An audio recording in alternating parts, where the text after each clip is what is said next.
अस्सलामुअलैकुम, मैं हूँ आर्या अली। आप देख रहे हैं मेरा चैनल। जी, मैं तो बहुत गरीब हूँ। डकी भाई और सिस्ट्रोलॉजी की गिरफ्तारी के बाद अब रजब भट्ट ने एक नया पंडोरा बॉक्स खोल दिया है। इकरा कंवल और अरीब परवेज़ 5 दिन पहले किस मुल्क फ़रार होने में कामयाब हो चुके हैं? रजब भट्ट को पाकिस्तान वापस लाने के लिए तैयारियां कौन कौन सी मुकम्मल की गई हैं? NCCIA ने असल गेम जो है वो क्या डाली है इस वक्त? दूसरी तरफ वज़ीर इत्तलात पंजाब अज़मा बुखारी साहिबा का एंकर मुबश्शिर लुकमान और नईम हनीफ के खिलाफ हत्या के इज़्ज़त का केस करने का फैसला। आज की वीडियो में हम इस पर बात करते हैं। जी, रिक्वेस्ट है चैनल को सब्सक्राइब करें, वीडियो को आखिर तक मुलाहिज़ा ज़रूर फरमाएगा। डकी की ज़मानत मुस्तरद कर दी गई है। डकी आप सबको पता है कि 3 हफ्ते तक मुसलसल जिस्मानी रिमांड पे था और जैसे ही उसकी ज़मानत अब मुस्तरद हुई है, NCCIA ने अपना शिकंजा इस वक्त कस दिया है। National cyber crime investigation agency इसका मशहूर यूट्यूबर इकरा कंवल को गिरफ्तार करने का फैसला। इकरा कंवल ने ये कहानी सुनाई थी कि जी मेरे घर बच्चा पैदा हुआ है और मुझे 2 महीने तक जो है मैं इस काबिल नहीं हूँ कि मैं आपकी इन्वेस्टिगेशन का हिस्सा बन सकूँ। अब जी बात ये है कि उनको गिरफ्तार करने का फैसला किया गया है। पाकिस्तान से फ़रार रजब भट्ट और नदीम मुबारक उर्फ नानीवाला को बैरून मुल्क से इंटरपोल के ज़रिए पाकिस्तान वापस लाने का फैसला किया गया है।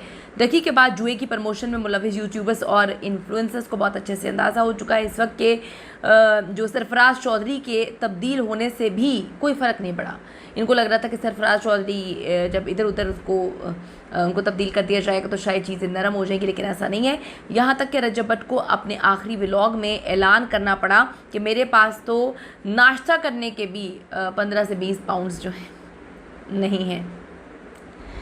दूसरी तरफ जी सोशल मीडिया इन्फ्लुएंसर और टिकटॉकर इकरा कंवल, नदीम नानीवाला और मोहम्मद हसनैन शाह के खिलाफ इस वक्त मुकदमा दर्ज हुआ है। National cyber crime investigation agency ने इकरा कंवल और इन सब के खिलाफ जो है मुकदमा दर्ज किए हैं। जो नानीवाला है, नदीम नानीवाला, और इनके खिलाफ 3 मुकदमा इस वक्त दर्ज किए गए हैं। तीनों अफराद पर इल्ज़ाम है कि वो गैर कानूनी ऑनलाइन ट्रेडिंग एप्लीकेशंस की तशहीर में मुलव्वस हैं। पाकिस्तानी अवाम को मुनाफे का लालच देकर ये ऐप्स में सरमायाकारी के लिए उनको उकसाते हैं। तहकीकाती एजेंसी ने इन अफराद को जो है इनके मौक़िफ़ के लिए 3 मरतबा तलब किया, बार बार बुलाया। मुकदमात में नामजद मुल्ज़िमान की गिरफ्तारी के लिए अब टीमें तश्कील दे दी गई हैं। यही वजह है कि सिस्ट्रोलॉजी की जो इकरा कंवल हैं और उनके शौहर 5 दिन से सोशल मीडिया से गायब हैं। कुछ लोग कहते हैं कि वो पाकिस्तान से फ़रार हो चुके हैं, वो निकल चुके हैं। कुछ ने कहा कि जी वो पाकिस्तान छोड़ के जा चुके हैं, लेकिन NCCIA ने मुल्क से फ़रार होने वालों को जो है उनके लिए घेरा तंग किया हुआ है। बड़ी आसानी से नहीं वो सोच सकते कि वो पाकिस्तान छोड़ के फ़रार हो जाएंगे। नेशनल क्राइम इन्वेस्टिगेशन एजेंसी ने यूट्यूबर रजब भट्ट के खिलाफ जुआ और सट्टेबाजी वाली ऐप्स की तशहीर करने पर मुकदमा दर्ज किया है। रजब भट्ट पर इल्ज़ाम है कि उन्होंने सोशल मीडिया पे आवाम को जुए और इसकी जो ऐप्स हैं इसमें सरमाया करने की तरगीब दी थी। कहा था कि आप लोग जो है, मैं आपको कह रहा हूँ, आप लोग जो है इनको इस्तेमाल करें, जिसकी वजह से बकौल इनके कि कई अफराद को माली नुकसान पहुँचा है। FIR में कहा गया रजब भट्ट एक मारूफ जो है जुए की ऐप के ब्रांड एम्बेसडर भी रह चुके हैं। उन्हें मुतादिद बार इंक्वायरी के लिए बुलाया गया मगर वो पेश नहीं हुए, जिसके बाद मुकदमा दर्ज किया गया है। मज़ीद जो है नेशनल इन्वेस्टिगेशन एजेंसी ने अनस अली हरेरा नामी 2 दीगर यूट्यूबर्स हैं, उनके खिलाफ भी इसके जो तहत मुकदमात वगैरह दर्ज किए हैं। यहाँ पर जी इस वक्त एक और बड़ी इंपॉर्टेंट ख़बर है, वो ये है वज़ीर इत्तलात पंजाब अज़मा बुखारी का एंकर मुबश्शिर लुकमान नईम हनीफ के खिलाफ हत्या के इज़्ज़त केस करने का जो है वो फैसला सामने आया है। वज़ीर इत्तलात पंजाब अज़मा बुखारी का एंकर मुबश्शिर लुकमान और नईम हनीफ के खिलाफ जो है ये केस करने का फैसला पीका एक्ट के तहत कार्रवाई की दरख्वास्त देने का फैसला किया गया है। वो कहते हैं किसी को ज़ाती किरदार कुशी की इजाज़त नहीं दी जा सकती, ये नाकाबिले बर्दाश्त है। मुझसे झूठी बातें मंसूब करना भी सहाफ़ती बददयानती है।